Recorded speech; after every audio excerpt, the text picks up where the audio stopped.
pushing back a new $600 reporting threshold for payments made through programs like Venmo and Zelle. I don't understand anything about taxes, but fortunately Jerry Willis knows everything. And Jerry from Fox Business, of course, live in our New York City newsroom to break it all down. Jerry.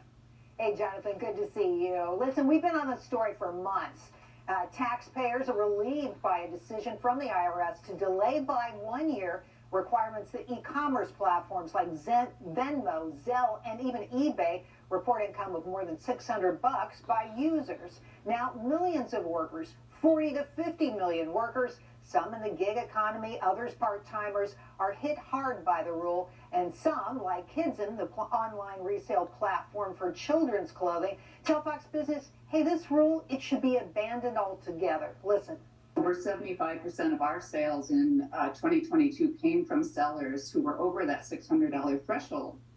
So this really impacts a large portion of our community, most of whom are parents simply selling clothes and other essentials that their kids have outgrown.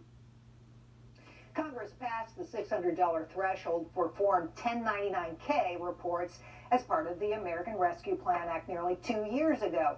Now, prior to that, platforms had to report income of at least 20,000 or more than 200 transactions. This big change was expected to bring in an additional $8.4 billion in income over 10 years. Democrats said the move was essential to boosting tax compliance among businesses that underreport. But critics said it could wrongly hit people using payment apps for anything like splitting the costs of a meal.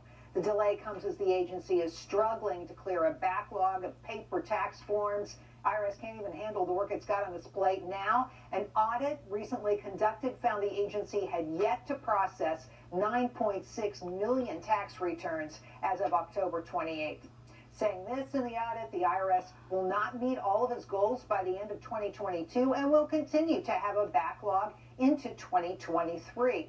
And as I send it back to you, Jonathan, I just say the irony of this tax rule change, Democrats originally said they would target wealthy Americans. This rule hits low and middle income Americans squarely, 40 to 50 million of them. Thank you, Jerry, and thank you for making it make sense to someone as dumb as me. Happy New Year!